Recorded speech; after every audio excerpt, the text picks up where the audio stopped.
This is Ian Cameron for Sportsbook Review with your College Football Conference Championship Weekend Preview edition of this video. We're going to look at every single conference championship game, plus a couple of other non-championship games that are worthy of discussion for this weekend in college football. Let's get to it. Let's begin on Friday. MAC Championship. macdaddy, Ohio Bobcats, Western Michigan Broncos. Western Michigan has their sights set on the Cotton Bowl or a New Year's Six bowl game. It looks like it's going to be the Cotton Bowl if they win. This game finished with an undefeated season. What a job by PJ Fleck. This guy has to be on the short list to be anyone's next head coach at some of these major college football programs that have just dismissed their head coach. Oregon comes to mind, of course, firing Mark Helfrich earlier today. PJ Fleck's done a remarkable job here in Kalamazoo with this Western Michigan team. Zach Terrell, great quarterback, great running backs, great wide receivers, defense that's been pretty good, and it's just a team that has been mauling the competition all season long, taking on an Ohio Bobcats team that, quite frankly, you get Frank Solich and the Ohio Bobcats in a big game lately, and then they're not a team I'm willing to trust. Don't forget, they've spit the bit a couple of times in situations where they could have won to put themselves in a better opportunity, or at least an easier opportunity, to clinch the MAC East division. They still had to wait to clinch that thing, and they finally did late in the season. I think Western Michigan's just too much. I think if you're going to bet this game, you worry a little bit about the pressure. That would be the concern. I'm not going to lay 19 with Western Michigan here. Total in this game, 59.5, 60, but they've just been so good and so dominant. They beat Toledo by 20 last week. You know, Toledo probably the next best team, or one of the next best teams in the MAC.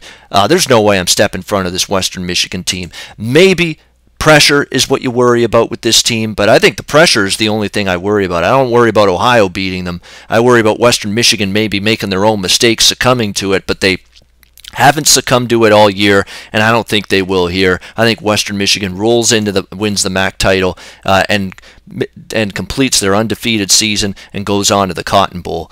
Colorado-Washington Pac-12 Championship Friday night. Very interesting game because, you know, the Washington Huskies have shown you little glimpses, or at least shown me glimpses at times this year, that maybe they're not as good as their number 4 ranking in the playoff would indicate right now. You know, Jake Browning didn't have a great game against USC, struggled a bit against Utah. Those were the two, you know, they barely beat Utah on the road. They, of course, had the loss to USC.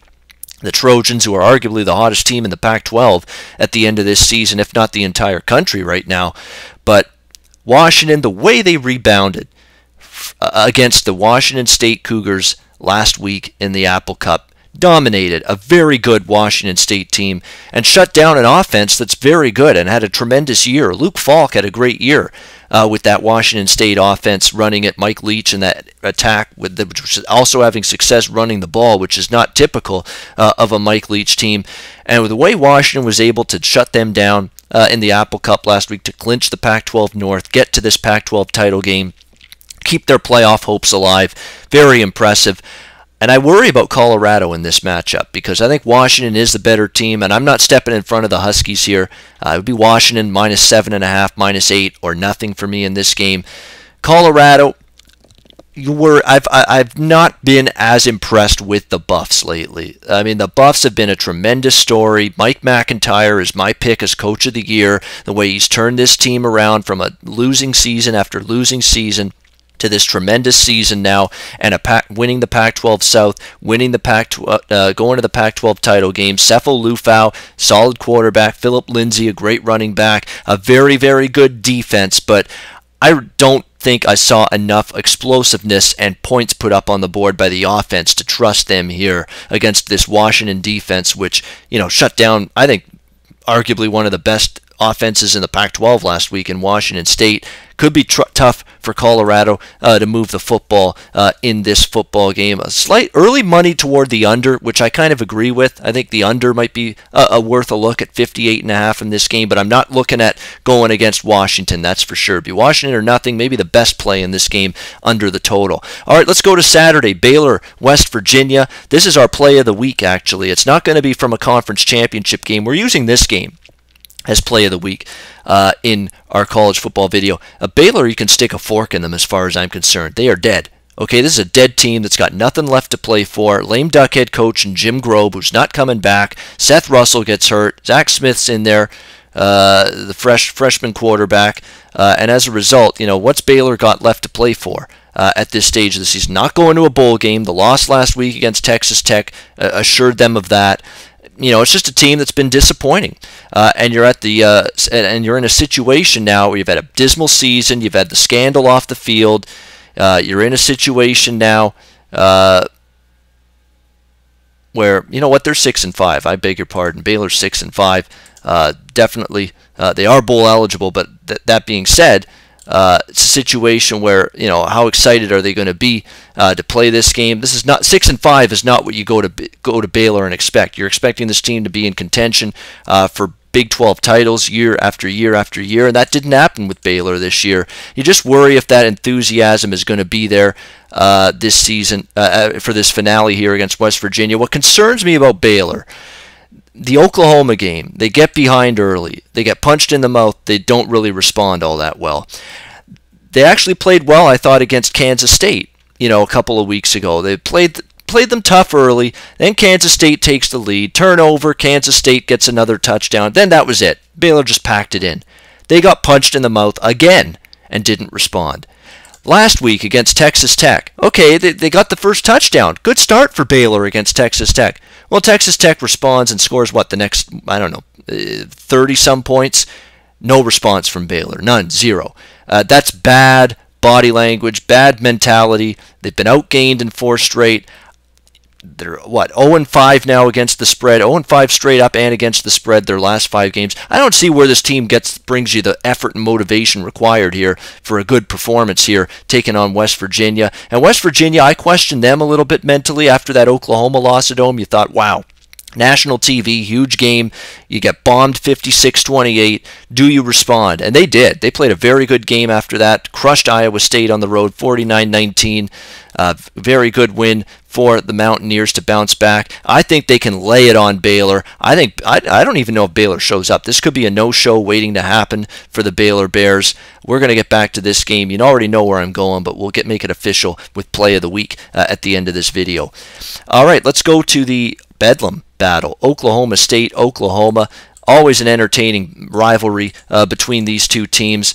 I'd be leery about laying these points with Oklahoma in this game. It's tough because their offense has been so good, and they've done whatever they've wanted to do, it seems, against Oklahoma State. The last 4 meetings, 51, 33, 38, 58 points scored by this Oklahoma offense, and this Sooners offense is damn near unstoppable right now. I mean, when you look at the way they've played, with Baker Mayfield at quarterback, with Joe Mixon and Samaje Perine at running back, it's just been so difficult for opposing defenses to get off the field. Look at these point totals for Oklahoma as of late. 66 against Texas Tech, 56 against Kansas, 34 against Iowa State, 45 against Baylor, 56 against West Virginia, a very good West Virginia team, on the road, and they scored 56, and it was snowing for a large majority of that game. That just tells you how dominant this Oklahoma offense has been.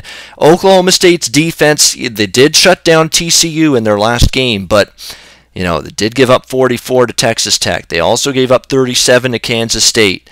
They've 31 to Iowa State, 31 to Texas. They've had some games where they've been a little bit lax defensively, and I'm as good as Oklahoma State and as well coached as they are by Mike Gundy, a coach I really, really like. He always gets the most out of this team. Always have a good season, it seems, with him there. 9-2 again this year. Can't complain about that. And I like the revenge angle for Oklahoma State. I worry about them getting stops. I really do. But I do think Mason Rudolph and that offense can have success against this Oklahoma defense, which I'm still suspect of. I don't think it's a great Sooner defense by any stretch of the imagination. I don't love it. But I'm going to lean to Oklahoma State plus 11, 11.5. If they can at least get a stop or two on Oklahoma throughout the course of this game, they should be in a position to stay inside this number. And also, in terms of the total, check the weather, obviously, in Norman, Oklahoma before the game, but if there's no weather issues, only way I could look is over. This has shootout written all over it, total 77.5, 78 in this game. All right, Conference USA Championship game. Louisiana Tech, Western Kentucky. This is another game where it's impossible for me to bet this game under. It's impossible. I mean, Louisiana Tech and Ryan Higgins, their quarterback, did anything they wanted offensively in conference play, scoring 30, 40 points on a weekly basis. Same with Western Kentucky and that high-powered, up-tempo offense under head coach Jeff Brom. Mike White, the South Florida transfer, their quarterback. Phenomenal season for Western Kentucky. The regular season meeting between these two teams, 55-52, 107 total points scored. Ain't no way in hell I'm betting under in this game. I know it's a high total. It's in the low 80s, but it's in the low 80s for a reason. Weather's not going to be an issue. These are two big play, quick strike offenses. A lot of both teams had plenty of 40 yards or more touchdowns this season. So, you get big plays and up-tempo offenses on both sides. It's a recipe for an over. I think that's the best way to look in that game. Temple Navy, American Athletic Conference Championship game. Navy a 3-point favorite, total 62-62.5. Navy's been an over machine. Navy hasn't been stopped by anyone, but I caution you, if you're going to bet the over in this game or Navy, based on what they've done recently, you got to look at who they've played. They've played a slew of weak defenses, really weak defenses. East Carolina, SMU, Tulsa. Notre Dame, of course, hasn't been any good defensively all year. South Florida's defense has been spotty. Not a good defense, I think, of any of those last 5 teams they've played. Temple does have a good defense. Okay, Temple did shut out a triple option offense when they played Tulane on the road last month, 31-0 shutout win. I know they struggled in their opener way back against Army in Week 1. Their only loss of the season, or their only point spread loss of the season, 11-1 against the spread for Temple. That's a phenomenal job. They've lost straight up and against the spread against Army in that first game, and ever since, Temple covered every single game after that. Their defense has been solid. Philip Walker, formerly PJ Walker. I don't know why he's now Philip, but that's another story. Philip Walker's done a good job with this Temple offense. He's one of those manage the game quarterbacks. He's not going to throw the ball all around the field for big numbers, but he manages the game well. That's a positive for this Temple team, and they've put up points even in recent weeks, 46-34, 21-31, 37 points, but, Navy and Temple, and I know this total's in the 60s because Temple's been good putting up points lately, and Navy has too, but Navy's facing a better defense here, and so is Temple. And let's not forget, Temple and Navy, methodical. They don't push the pace on offense. They're methodical. They take their time. They grind the play clock down. You're going to have a high degree of efficiency in the red zone. You're going to have a big play or two here and there, because if it's just move the ball methodically down the field, move the chains, it's going to be hard, even with great efficiency by both offenses, to get this game up and over this total. So I've liked Navy over the total a lot in recent weeks. I don't know if I like it as much this week in that AAC title game. Florida, Alabama, at some point, I don't know. I don't even know if it's now at plus 24, but at some point I may be somewhat interested in the Florida side. I know Alabama's impossible, let's be honest, hard as fuck team to bet against right now. Look at the way they've played defensively. They can shut down the run, and you worry, okay, where's Florida going to get their offense from? If Alabama shuts them down on the run, do you trust the quarterback for Florida, whether it's Del Rio, whether it's Austin Appleby, to make plays in the passing game? I don't. But Florida's defense is still pretty good. I mean, let's not forget, against LSU, they shut LSU down pretty good for most of that game. Yeah, they did benefit from some turnovers by LSU, but still, as good a defensive performance against LSU as anyone's had this year. Again, last week they got bombed by Florida State, but I'm convinced Florida didn't give a shit about that game. They were thinking about, we're battling injuries, we're battling attrition, let's stay healthy, let's focus more on this SEC Championship game, and I think that is where Jim McElwain and his focus was going into this game. It's going to be like a pizza money bet. It's going to be a small bet. It's going to, if I do bet it, that's all it's going to be. But I think if it gets to beyond 24, I'll step in with a small flyer on Florida. I just don't know if Florida's defense is it's good enough, I think, that it can hold Alabama, Jalen Hurts, at least somewhat in check. Let's not forget, Alabama against Auburn last week, they struggled to get going offensively early in that football game. Florida, maybe more in the first half to hang around a little bit in this game. Maybe first half wager with Florida would be smarter, would be a little bit wiser in case they run out of gas late. But they didn't get going offensively, Alabama, last week against Auburn till late. So I'm leaning Florida. If I do bet it, it'll be a small one. But I do think now the love for Alabama has gotten a little bit nuts, that they're favored by this much, 24 on a neutral field in the Georgia Dome in Atlanta in an SEC Conference Championship game. Feels like it's gotten a little bit out of hand. San Diego State, Wyoming. It's a very fascinating game. These teams played a barn burner of a game a few weeks ago in the regular season. Now it's a rematch here for the Mountain West title. San Diego State, Wyoming. Christian Chapman, the quarterback. Donnell Pumphrey, the running back for San Diego State. They're going to have to battle some elements. They're going to be playing in very cold temperatures here in Laramie. Snow may be expected for the game as well. That could hamper them in terms of being able to move the ball. Wyoming may be a little bit more used to it. That's probably why we've seen initial pressure on the under in this game. The total opened at 64, down to 62 now pretty much across the board. I know Wyoming stunned San Diego State with that win a few weeks ago, but I keep thinking that San Diego State, the superior team here, will get the win. I don't know about the cover, 6.5, but I do think San Diego State's been the best team in this conference all season, will find a way to win. With all due respect to Craig Bohl and the job he's done turning this moribund Wyoming football program around, what a job he's done, but I think San Diego State does find a way to emerge with the win. ACC Championship, Virginia Tech, Clemson. This is a game that also should feature points in bunches. Clemson's defense, at times has been vulnerable. Let's not forget, Clemson's defense faced a mobile quarterback, Lamar Jackson, against Louisville. They struggled defensively. I know they won that game, but it was like 42-36. They gave up points. They gave up yards. Gerard Evans has that mobility component. A dual-threat quarterback for Virginia Tech, has really meshed well in Justin Fuente's offense here in his first year as the head coach. Virginia Tech, I think can move the ball a bit, but my concern for Virginia Tech is getting stops against Clemson. Clemson's offense really kicked it into high gear late in the season. Deshaun Watson at quarterback, Wayne Gallman at running back, great slew of receivers. They just, they piled up the points late in the season against pretty much everybody they played. Virginia Tech, let's not forget, at times defensively they've been a little bit suspect. Notre Dame moved the football at will against them a couple weeks ago. I'm not sure I'm ready to trust Virginia Tech even catching this many points against a focused Clemson team that's really been blowing teams off the field the last few weeks, aside from the game against Pittsburgh where of course they got upset. But tough to call from a side perspective, let's just put it that way. I don't know if I'm going to step in front of Clemson whatsoever, but not sure I'm going to lay 10. I think the best bet may be to look over in that game. Penn State, Wisconsin, Big Ten Championship to wrap up our look at the weekend in college football. It's tricky with this one because Penn State's had offensive line injuries late in the season.